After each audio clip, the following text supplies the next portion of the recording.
One of the things I'm asked an awful lot is how do I glue or how do I stick something that's made from resincrete to something that's resincrete? So I'm going to show you a foolproof method of doing that as well. I'm also going to show you a few other tips and tricks, as well as how to finish off your resincrete products or your Jesmonite or whatever you're using so that they're heat resistant, scratch resistant, and have a beautiful shine. So you can use some real tea lights and things inside them. The other thing I do, and I know I've shown this before in other videos, is when I'm working with resincrete, I work on a piece of cardboard or hardboard, and I'll show you why in a minute. So I'm going to measure out my resincrete. Whenever you're using any of these powders, you want to be able to move them around fairly quick. Now, I've got a variety of different scoops that I use to scoop mine out, depending on how much I want. And it just makes life a little bit easier. The other thing is, never forget to tare your scales so they're at 0 when you put your powder in. And you can get resincrete in a variety of different sizes as well. 1 kilogram, 3 kilogram, and in some places you can get it at 5 kilograms. And I try and be as accurate as I possibly can with the amount that I'm using. So I've got 200 grams here. I just need to tare my scales again. So I need 60 grams of water. You want it to take a little bit more time to cure. You can do that with the normal resincrete. All you would do is add 5 grams of water, so you would have 70 grams of water in there. So I've got that there, and I'm just using one of the J-Diction stirrers that you can buy or that comes with a lot of resin free, and give this a really good but gentle mix around. You don't need to mix it round like you're beating eggs for an omelette. What you want to do is ensure that you've got all the resincrete mixed, so you've got no lumps in it, and that's quite easy to do. It will mix up. It does mix up really easy. If you've got bits like I had there, then just push them against the side. They'll just break up and then they'll mix in really well. You do get a few bubbles on the top, but that's the same with anything that you're mixing, because don't forget you're putting water into a powder. But those bubbles will dissipate really easily. There isn't a problem with those dissipating, and that's one of the other reasons why I like to work on a piece of cardboard, which I'll show you in a second. Well, I hope everyone is well at the moment. It's summer here in the UK, so things are curing really quickly for me. I hope you're all having a good summer, wherever you are.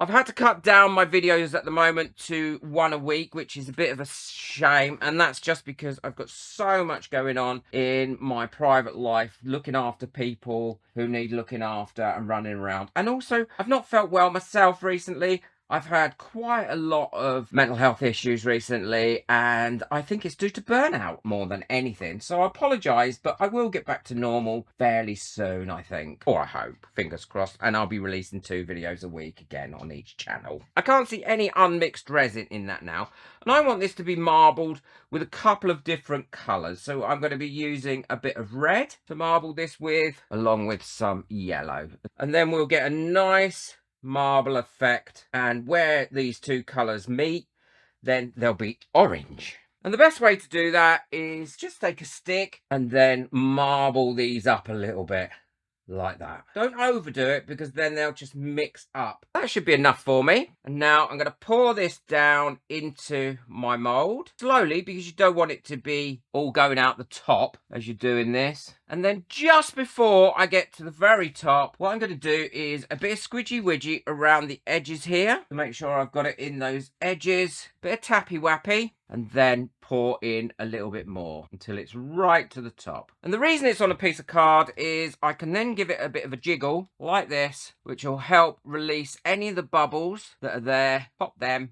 Top it up if I need to, where the bubbles have been displaced, and then we can leave that to cure.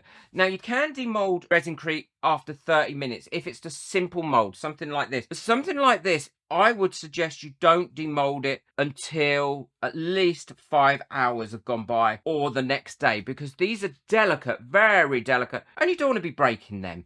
So let it cure up and dry really well before you start think about demolding it. That way you don't become frustrated if it gets broken because it's still a little bit damp. We can chip those bits off at the end because obviously I overpoured. So for the little goldfish, I'm not actually going to need much resincrete for these. I'm probably only going to need 100 grams, probably not even that actually. And I'll mix that up in exactly the same way. Now I've got that mixed up, I might as well colour these orange before I start. Now I don't have an orange colour, but I do have a red and a yellow, so I can just make my orange and give that a stir in.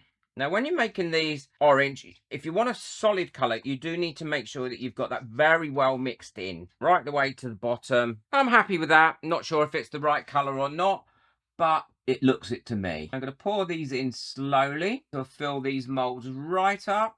And again, these are quite delicate, these little fins and the tail on these. So you want to let these cure for at least 5 or 6 hours. Now I'm going to be sticking these to this, and I'm going to show you how to stick them together. So they're really permanent and much easier than using a glue. So we'll leave those to cure. And the other thing is, other trick I want to show you is if you've got a lot of bubbles on the top and you've slightly over poured and you want it to have a flat bottom, wrap up a piece of kitchen roll. So you've got kitchen paper like that, doubled over, place it over the item you can, stretch it tight and place it over the item like that, lift it up, and then it will remove the overpour without causing too much mess. And it'll also remove those bubbles that you've got on the top. And that'll give you a nice flat base to be able to work with during the next stage. It's much easier than trying to scoop a little bit out and doing it like that, trying to get it right.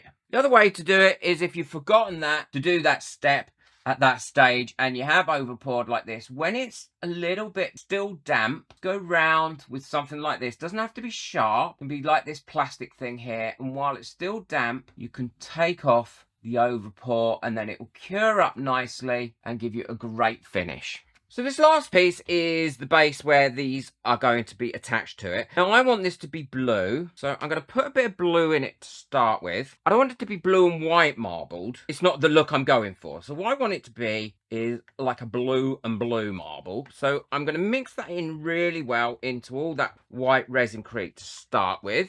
Get rid of all the white. Now I'm not filling this mould right the way up. I don't want it as thick as that.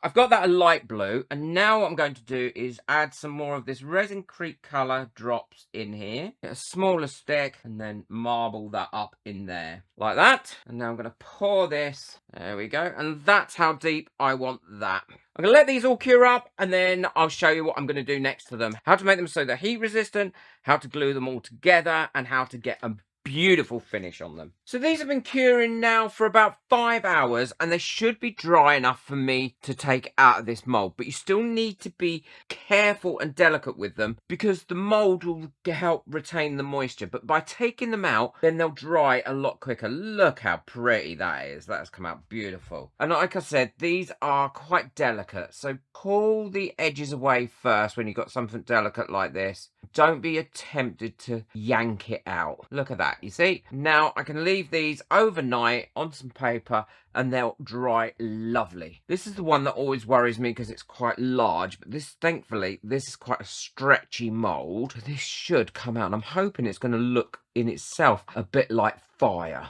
If I do break a bit off it, I will show you how you can glue it back on anyway. But if not, I'll show you how I'm going to attach these to the water that I've made there. Oh, that has come out really, really pretty. I do like that. But once it's had its final treatment, you won't believe how good it's going to look. So I'll leave these overnight now to cure. Then I'll put them in my curing box, probably for about 3 hours, and they'll be lovely and dry throughout. They're all lovely and dry now and ready for the next stage. Before I do anything else, what I want to do is finish my fish off. Now I'm only going to put glue two fish on here, but I'm going to paint all 3 because I always mess one up. So that way it gives me a bit more play with. And all I'm doing is painting on some random black here and letting that dry. And this is just black acrylic paint I'm using for this. And then once that's dry, I will also put some more orange on it as well, but I won't paint the whole fish in orange. What I'm going to be doing is putting some deeper orange spots on it. Well, these are dry enough now for me to be able to stick this to here. Now, if I was to use hot glue, it would just peel off. If I was to use PVA, that does take a while to stick. So this is the best way that I've found, and it works every time. All I'm going to be doing is taking a little bit of Resin-Crete in a small pot like this,